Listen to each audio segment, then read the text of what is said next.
Have you ever heard the saying, all I need to know I learned in kindergarten? Well, guys, that's true for people, and it's 100% true for puppies.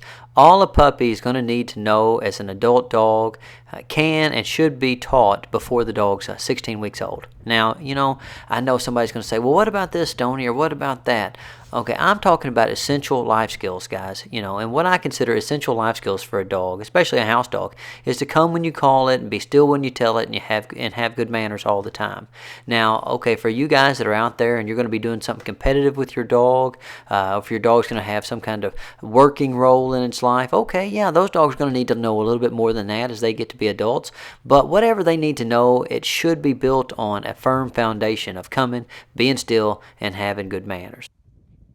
Take, for example, this puppy. Now, you guys have been following along with this series since these puppies were about a week old, and look how far they've progressed in 3 months. I mean, that puppy during this video was literally 3 months old, 12 weeks old. And no, she's not perfect. She's not a perfect competitive obedience dog, but look, at 12 weeks old, she knows some basic things. She's got a good basic vocabulary. She knows how to come to you when you call her. She knows how to go with you when you want to go for a walk. She knows how to go fast or go slow and match your pace. She's got good body awareness and balance, or what people refer to as proprioception.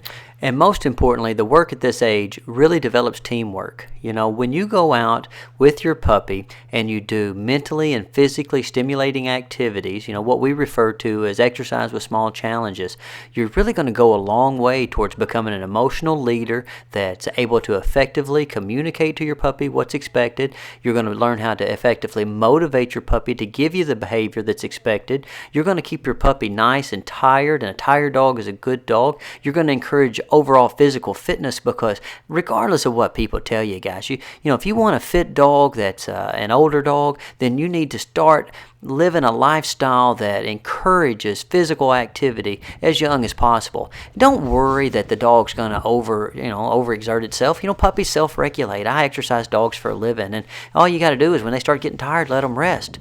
And I tell you what, once they're tired and they're ready to rest, that's a perfect time to work on stay. That's where you get your impulse control. That's where you get your attention span. That's where you get your good manners.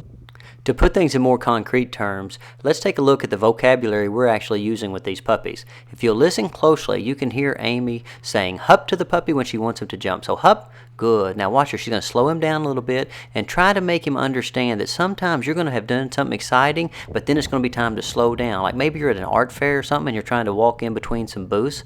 Now she's going to get him excited again. Hup, hup, hup, hup, hup, hup. And now all of a sudden, wait. Because that's how life is. You get excited and then you have to wait. You get excited and you have to wait. So back to the excited. Hup, hup, hup. Good dog. She's saying good, good, good. Hup, hup, hup. Now easy. She slows him down. Now wait. Throws in a temporary pause.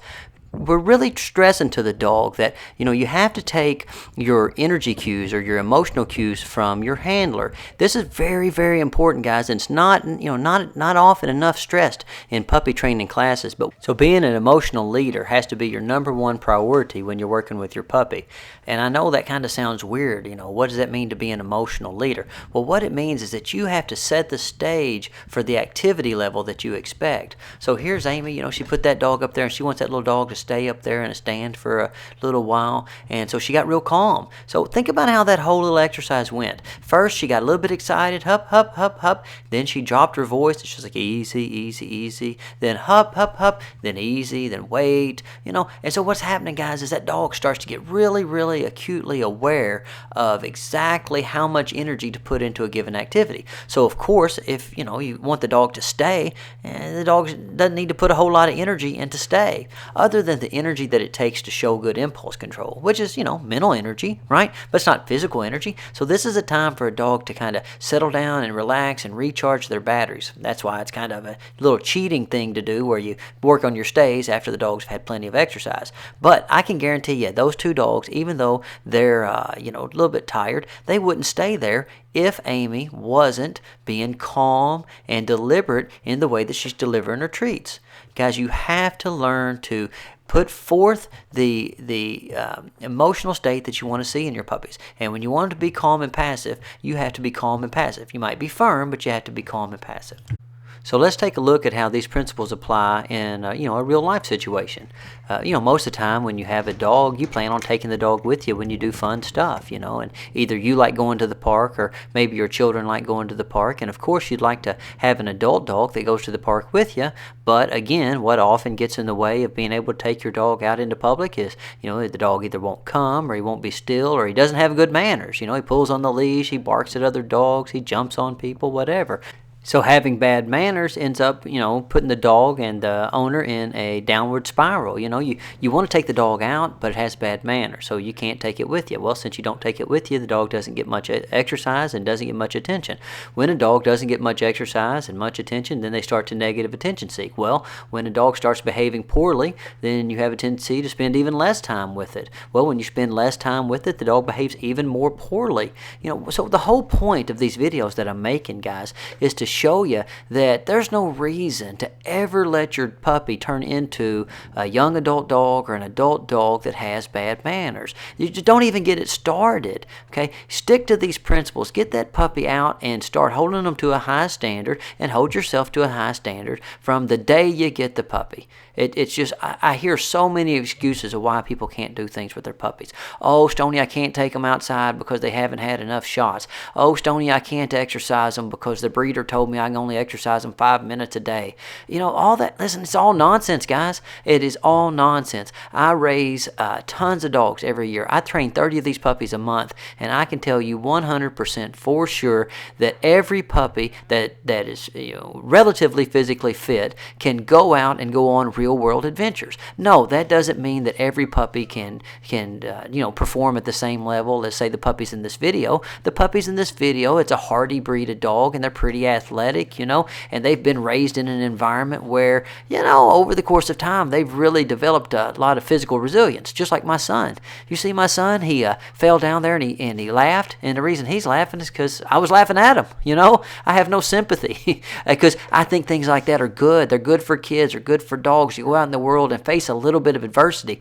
The adversity builds resilience, guys, and so that's what you're after. You're after getting those puppies out and showing them some things in life, giving them a little bit of adversity, a little bit of small challenges, so that when they overcome those small challenges, not only do they emerge on the other side more physically and mentally fit, okay, they also have a tendency to look at you and think that you're such a good leader that no matter what you face in life, that following you is going to be a good idea, right? And that's what you're trying to do, guys. You're trying to get those dogs to look at you and think what you want is important. So you want to end up with a dog that's physically fit and mentally fit and has a resilient temperament and looks at you and cares about what you expect in a given environment. Then by going out and interacting with them like George is interacting with these puppies, you're opening up those lines of communication. You're opening up those lines of motivation, right? And you're becoming the kind of leader that can tell a puppy when it's time to go fast and when it's time to go slow, when it's time to do what you want to do and when it's time to put what you want on the back burner. So see, George has been running and playing and skateboarding, and these dogs have been chasing him around,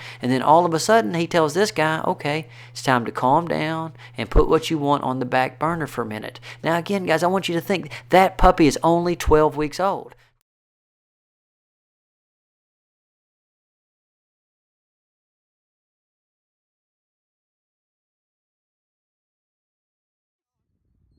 One of the most overlooked things when you're socializing puppies is to socialize them to water. Especially if you get a puppy in the wintertime.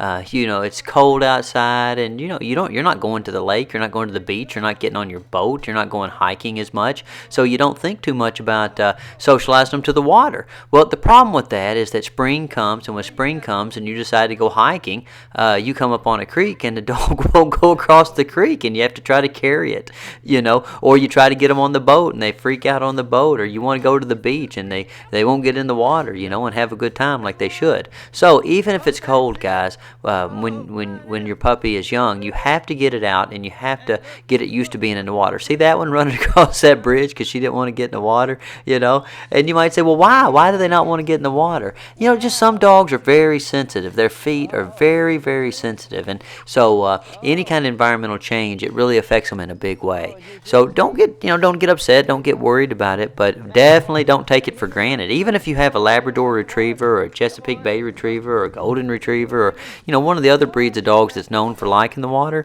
if you don't get them out during their imprinting stage and at least get their feet wet and get their chest wet, you could very well run into some big problems later on.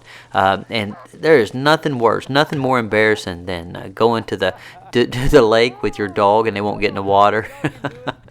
So everybody's having fun and splashing around, and you're trying to get out on your raft and play with your dog, and he's just running up and down the beach barking at you, and freaking out. So you don't want to get embarrassed, right? You don't want to have that wimpy dog that won't get in the water. So take a little time, go on an adventure, find a little creek in your area, get you some waders. That's what I do is I put on my waders and I go find me a creek and I walk around in that creek and I let the puppies kind of gradually figure out that they want to get in the water.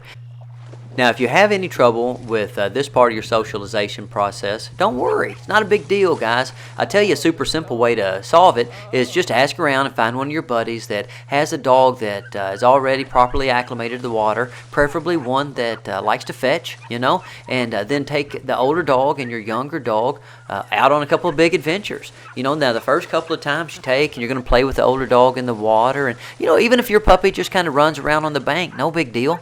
Each successive time that you head to your water source, the puppies are going to get a little braver, and they're going to want to get in there with that older dog and chase them around and aggravate them, because dogs are just like people. So little brothers like to aggravate big brothers. Well, little puppies like to chase and aggravate big dogs, And so right here, I'm just using Henry as a mentor. I throw the dummy, he runs and chases it. Those guys get enamored with Henry and chasing Henry, so they're chasing Henry, and the water just happens to be where they have to chase it.